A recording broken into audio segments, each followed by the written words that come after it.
Hello friends and welcome to the exams made simple. So this is 22nd of July 2020 और आज हम देख लेते हैं आज के एडिटोरियल्स कौन कौन से हैं। तो तीन एडिटोरियल्स हमको डिस्कस करना है। आप एडिटोरियल पेज अगर आपने खोला हुआ हो तो आप देख सकते हैं लीड एडिटोरियल जो है आज का M.K. नारायणन द्वारा लिखित है।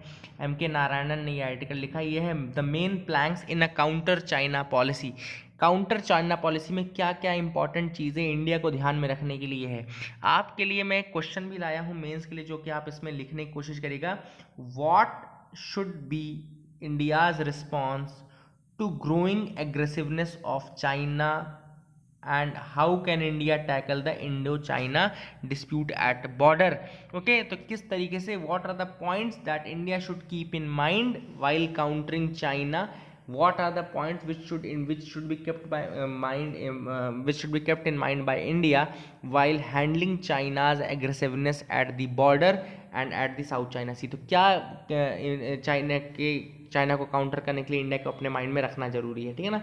सो we will be starting very soon. Before we start, जो कि आपको कोई भी अगर आप नए चैनल में सब्सक्राइब करना है हमारे रिवीजन सीरीज़ के प्लान को, या अगर आपको जो सोशल मीडिया प्लेटफॉर्म से ज्वाइन करना है तो आप वहाँ पे ज्वाइन कर सकते हैं। नीचे डिस्क्रिप्शन कमेंट में आपको लिंक मिल जाएगी, you can join us from there. और हमारा जो prelims specific news analysis part है वो भी आपकी लिंक आपको नीचे दिख जाएगी, आप वहाँ से प्रीलिम्स स्पेसिफिक न्यूज़ एनालिसिस को भी देख सकते हैं। So this article was written for GS2 topic international relations India and the neighbourhood. उस टॉपिक को ये कवर करता है, international relations India and neighbourhood topic को, ठीक है ना। अब इंडिया चाइना जो बॉर्डर इशू है, it has not been resolve fully. China का ऑब्जेक्टिव क्या था और क्या वो ऑब्जेक्टिव पूरा हुआ, हम देख लेते हैं। सबसे पहली बात, चाइना का जो इंटेंट था एक बॉर्डर पे जो इशू उन्होंने स्टार्ट किया था, उस बॉर्डर को रीअलाइन करने का इशू था, और रीअलाइन उन्होंने करके दिखा भी दिया। हमने देखा था कल फिंगर 4 और फिंगर 8 का कंसेप्ट देखा था। We learn that concept that India was guarding till finger 4, है ना, and they were claiming till finger 8, but China they came to finger 4 and now moved back to finger 5, and India has moved back to finger 2. So what is happening is that India was there at finger 4 but now they are at finger 2, China was at finger 8, now they are at finger 5. तो हो क्या रहा है कि जो finger 5 से finger 2 के बीच का एरिया है that has became a buffer zone and China has entered and India has मतलब बैकड आउट। तो इंडिया बैक आउट कर गया और चाइना थोड़ा अंदर आ गया, और बीच में जो फिंगर 3, 4, 5 वाला जो रीजन है वो आपका बफर जोन के रूप में काम कर रहा है। Now this is the first time that China is having a foothold on the western side of Kongka pass. एक कोंगका पास है, मैं बताता हूँ, कोंका ला पास बोलते हैं इसको। It is high mountain pass of the Chang Chenmo range on the line of actual control between India and China. तो Chang Chenmo range है, वहाँ पे ये लाइन ऑफ एक्चुअल कंट्रोल पे एक पास है। China considers Kongka pass as its boundary with India.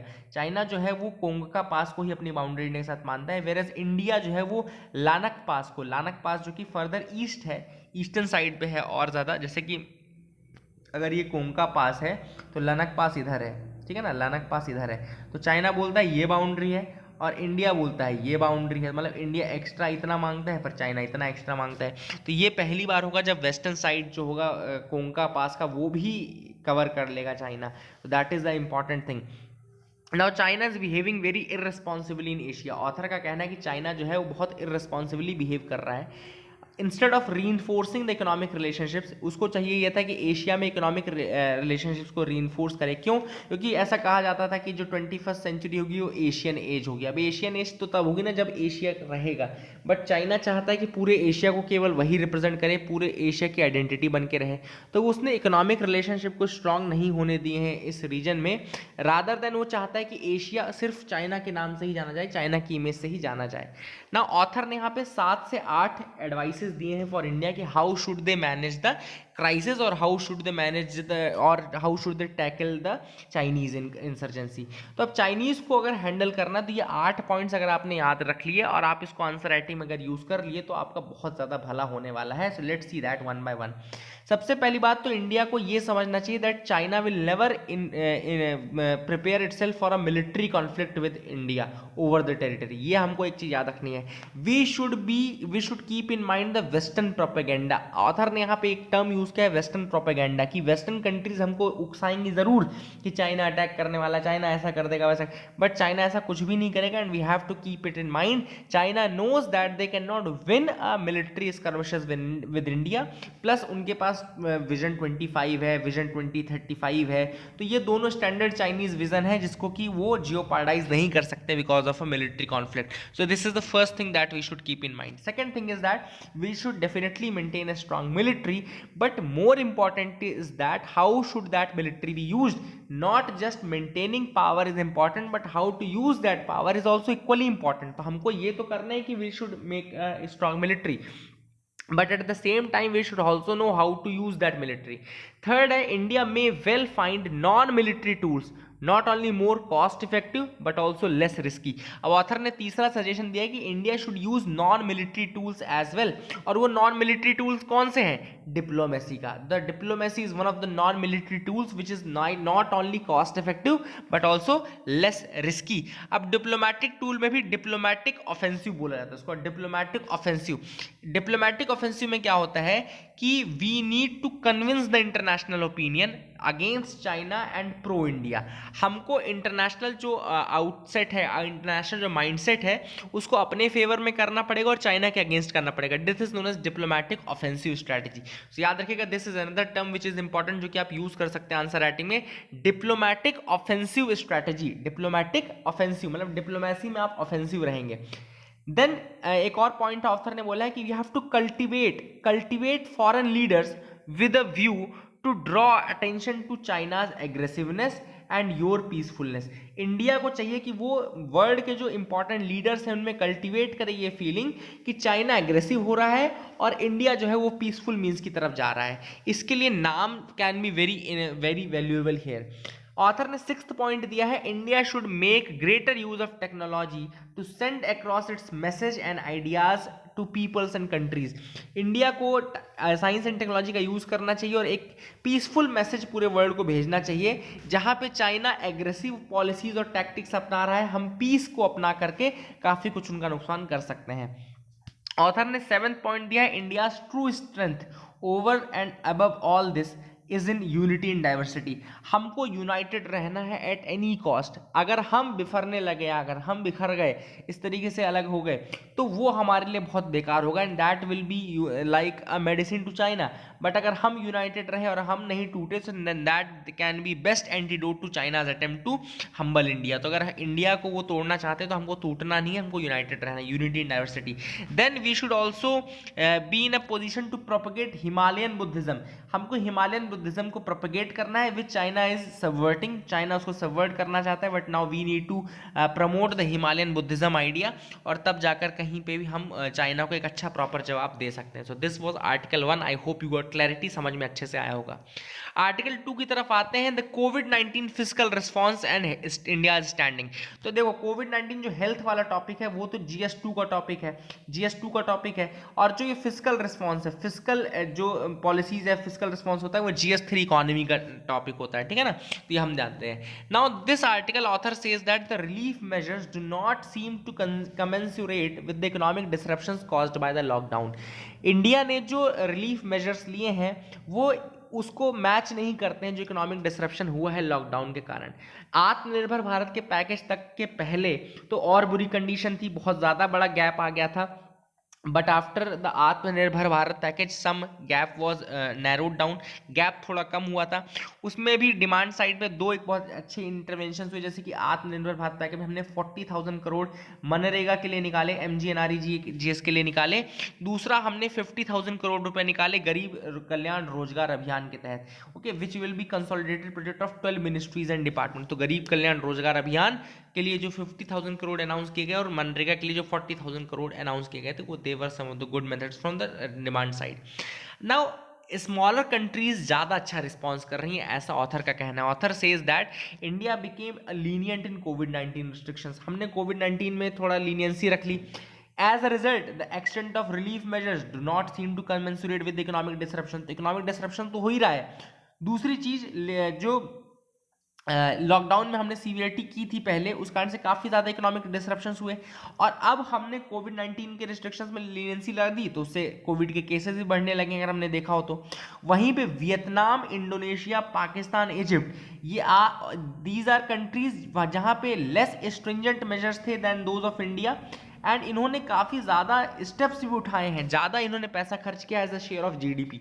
अगर आप शेयर ऑफ जीडीपी में देखें तो आत्मनिर्भर भारत पैकेज आपको बोलता है कि 10% हमने जीडीपी का किया है, बट अगर हमने उसको बाद में कैलकुलेट करेंगे कि कितना आता है तो 1 से 2% के बीच में ही कहीं ना कहीं आता है। तो ये है कि जो छोटी कंट्रीज हैं, वियतनाम, इंडोनेशिया, पाकिस्तान, इजिप्ट जैसी कंट्रीज हैं, वो ज़्यादा बड़ा शेयर ऑफ जीडीपी यूज़ कर रहे हैं ना। This is a very good answer, ताकि आप वहाँ पे केस स्टडीज़ के रूप में भी मेंशन कर सकते हैं। जैसे कि आगे मैं कुछ आपको स्पेशल बॉन्ड्स बताऊंगा जो कंट्रीज ने इशू किए हैं, तो आप ऐसे एग्जाम्पल्स भी दे सकते हैं कि इंडिया भी इस तरह के प्रावधान कर सकता था। अब ऑथर ने यहाँ पे कैश ट्रांसफर का कंपैरिजन किया कि cash transfer is one of the best methods की जो ऐसे टाइम में काम आता है। अब अगर अपन देखें कि जो कंट्री जैसे कि बांग्लादेश और इंडोनेशिया है, इन्होंने अपने कैश ट्रांसफर को इंक्रीज कर दिया, increase the number of beneficiaries by 163%, 111%। मतलब इन्होंने कैश ट्रांसफर के जो बेनिफिशियरीज हैं उनको इतने ज़्यादा परसेंटेज से इंक्रीज किया है। वहीं इंडिया में जो देखो तो वो नंबर कहीं ना कहीं स्टैग्नेंट दिखते हैं और कैश ट्रांसफर का मैकेनिज्म इतना ज़्यादा अच्छा है भी नहीं। ऑथर ने सजेशन दिया कि now this is the time for MNREGA. अगर दूसरी कंट्रीज में देखा जाए, जैसे इंडोनेशिया हो गया, फिलीपींस हो गया, ये इन दोनों कंट्रीज के एग्जांपल याद रखना। इन्होंने अब तो ब्राज़ील हो गया इनफैक्ट, तो ये लोग काफ़ी ज़्यादा अब जो ये इस तरीके के एम्प्लॉयमेंट जनरेशन वाले प्रोग्राम है, इनमें काफ़ी ज़्यादा मतलब कि इन्वेस्टमेंट कर रहे हैं। इंडिया के पास तो मनरेगा है जो कि फ्लैगशिप प्रोग्राम है, जो कि वर्ल्ड का सबसे बड़ा इस तरीके का प्रोग्राम है, मतलब right to employment, right to work का सबसे बड़ा एक कहना चाहिए कि फ्लैग बियरर है। तो वहाँ पे हमको चाहिए कि हम मनरेगा में और ज़्यादा इन्वेस्टमेंट करें। That can be a very good measure, क्योंकि आप सबको पता है कि कोविड-19 जो है वो सबसे अधिक इकोनॉमी को लॉस तो पहुंचा रहा है, सबसे अधिक एम्प्लॉयमेंट को भी लॉस पहुंचा रहा है। एंड अगर आप मनरेगा के थ्रू काफ़ी कुछ लोगों को अच्छी कंडीशन में रख सकते हैं, ठीक है ना। नाउ कुछ इनोवेटिव रिस्पॉन्सेज आए बाय डेवलपिंग कंट्रीज, जैसे कि कुछ कंट्रीज ने अपने बजट की लिमिट को इन्हांस कर दिया है, बजट की लिमिट को इन्हांस किया है कुछ कंट्रीज ने, ठीक है ना।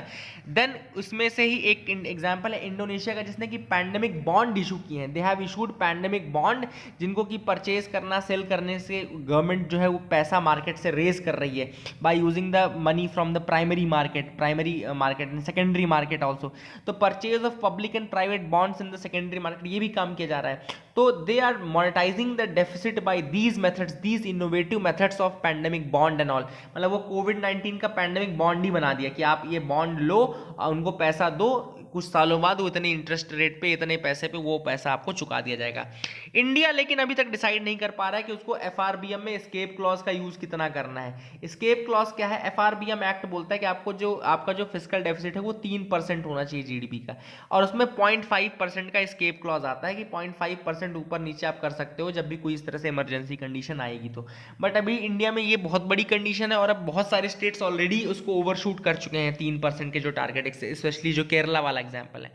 तो अभी भी इंडिया ये सोच रहा है कि कैसे एस्केप क्लॉज को कितना ज़्यादा इन्हांस करना है, कितना कम करना है, ताकि रिजर्व बैंक ऑफ इंडिया अपना काम कर सके। तो ये अभी हम इंडिया में भी सोच रहे हैं। So this is another thing which was there. वहीं पे Indonesian, Brazil have both amended the law to allow their central bank to buy government bond which the Indonesian central bank is doing in the primary and secondary market. तो Indonesian market जो है, Indonesian bank जो है, central bank है, वो primary secondary market से bond उठा रहा है, बेच रहा है। और ब्राजील में बेसिकली उन्होंने सेंट्रल जो गवर्नमेंट के बैंक बॉन्ड्स हैं उनको बाय कर करके वो मोनेटाइज कर रहे हैं, गवर्नमेंट को पैसा दे रहे हैं। India is concern about debt, और हम डेट के पीछे पड़े होंगे, डेट ज़्यादा ना बढ़ने पाए। बट अगर हमने अभी स्पेंडिंग बढ़ाई नहीं, ऑथर का एंड में ये कहना है वे फॉरवर्ड में, if we did not increase the spending, अगर हमने स्पेंडिंग नहीं बढ़ाई, therefore this might worsen the debt to GDP ratio, ये और ज़्यादा वर्सन कर देगा डेट टू जीडीपी रेशियो को। तो अभी हमको इसके बारे में नहीं सोचना है। तीसरा जो आर्टिकल है वो है रीपर्पस्ड मेडिसिन क्यों एक्सपेंसिव है। ये भी आपका GS2 का हेल्थ टॉपिक के अंदर ही आ जाएगा, है ना, फार्मास्यूटिकल, फार्मा एंड हेल्थ उसके अंदर आएगा। तो अब बेसिकली इस टॉपिक में अगर हम बात करें तो रीपर्पस्ड मेडिसिन होती क्या है, तो एक ऐसी मेडिसिन जो किसी और पर्पस से आई हो but now you are repurposing it for some other purpose. मतलब कि कोई इबोला की वैक्सीन थी, कोई इबोला की दवाई थी और आपने उसको अब कोविड में यूज करना शुरू कर दिया। तो अभी रिसेंटली ऐसी कौन कौन सी ड्रग्स हैं, ये न्यूज़ इतनी इंपॉर्टेंट नहीं है लेकिन इसमें जो टर्म्स हैं, जो फैक्ट्स हैं वो इंपॉर्टेंट है। फैक्ट्स देख लेते हैं। तो drug control general of India ने भी रिसेंटली ग्लेनमार्क फार्मा को फेविपिरावीर का रिस्ट्रिक्टिव इमरजेंसी यूज करने की परमिशन दी।